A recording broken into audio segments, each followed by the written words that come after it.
What's up, guys? Today I'm going to be doing a video on a very specific matchup, and that is the Bastiodon versus Melmetal matchup.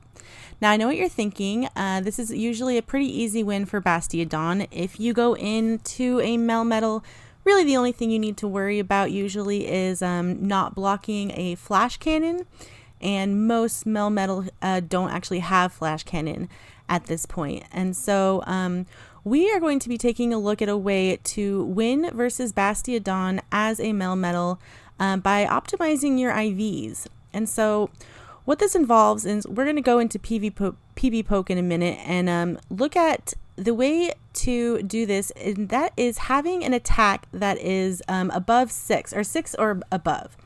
And so what this does is this actually makes the Thunder Shock do 2 damage instead of 1.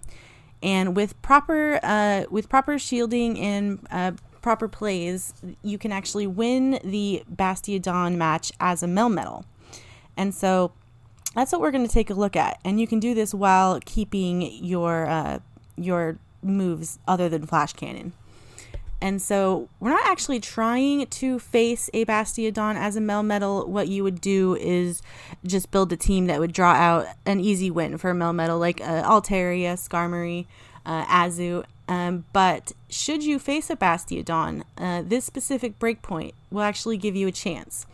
And so what you do is we're going into PvP poke, and we're going to take a look at a normally PvP optimal Melmetal versus a perfect Bastiodon, and Bastiodon just straight up wins this. There really isn't there's not much fight put up. And so what we're going to look at right here is a specific Melmetal that reaches an attack above 6, and as you can see, this changes the damage to 2 damage instead of 1. Now, the sim actually runs it as a simultaneous KO, but we found that if the Melmetal user undertaps, then it is actually a win for Melmetal in this case, and it's a lot easier to undertap a Thunder Shock than it is a Smackdown. So for this first match, I'm just going to go ahead and show what it looks like fighting a regular Melmetal versus Bastiodon, what you would normally see. Now, this is a one attack Melmetal versus a optimal, not perfect, but optimal enough Bastiodon. So we're just going to play this out and see how many shields we end up with and just how this works. Now, what I would want to do is charge up to as much as Flash Cannon would take and throw Rock and hope that he blocks Rock as the optimal Melmetal. That didn't happen, but it's not going to matter because there is no way to win anyway. And he actually ends up with a extra shield at the end of this match. So there is just no chance at all. I'll just go ahead and throw the Thunderbolts because they will do the most damage.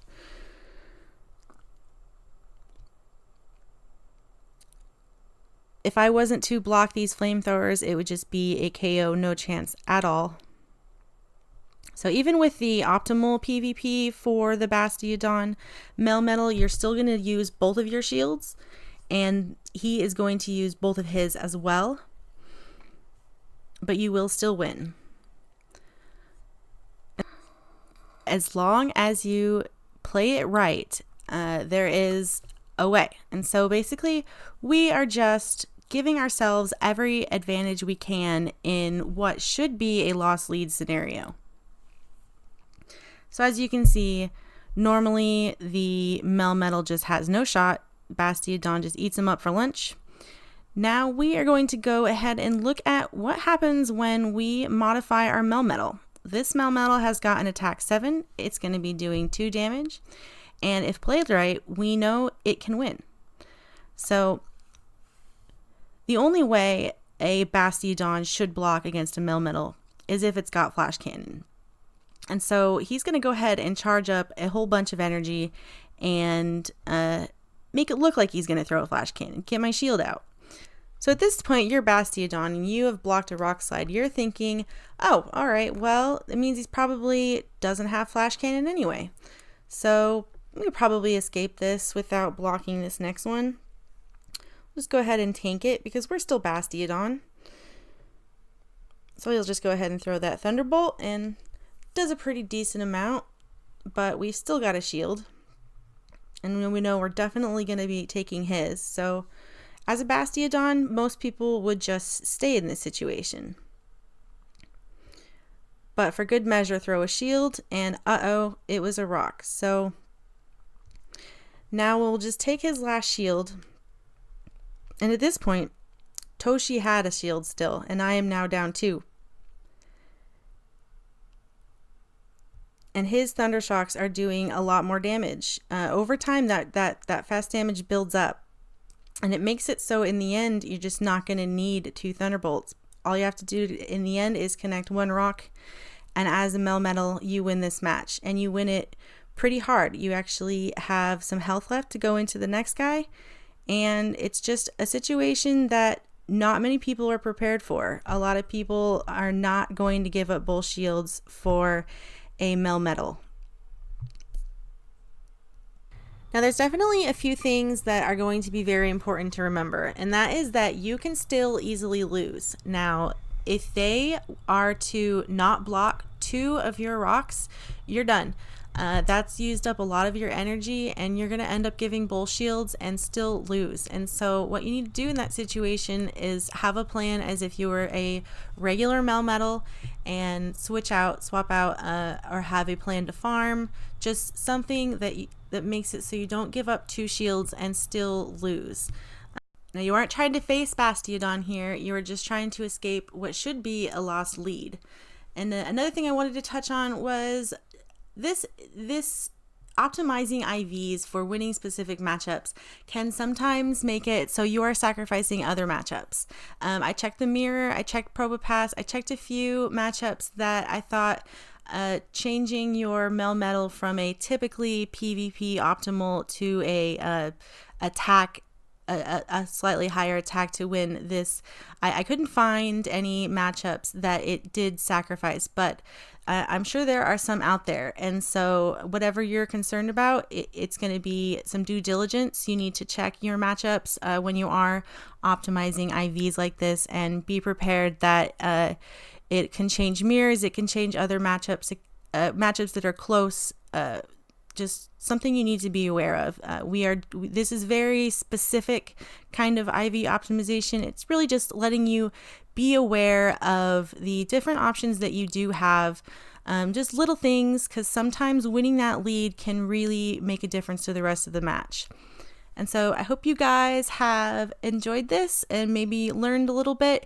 Even if you never do use this, I really just wanted to make this video as a tool to help you guys think a little bit deeper into IVs and know that there are quite a few matchups up there that are decided by IVs. And so once you've got all your Pokemon that you're going to use in a tournament, start looking into specific matchups that you might do better at than, say, a different Pokemon, and play around with PvP Poke, get to know it a little bit, because it can definitely turn a lot of matches around in ways that you would be surprised.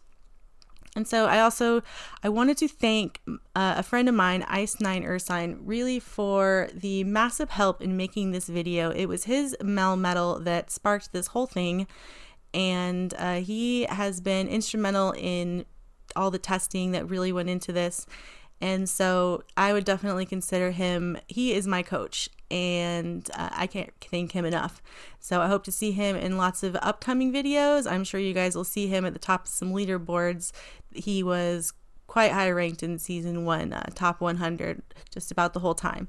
So thank you so much to Ice9 Ursine especially, and Toshi for your help in beating up my Melmetal as well. Thank you guys for watching. If you guys have any comments or suggestions, feel free to leave them in the comment section. I love to hear from you guys. I read every single comment. Thank you guys. Good luck in your tournaments, and thank you for the battles.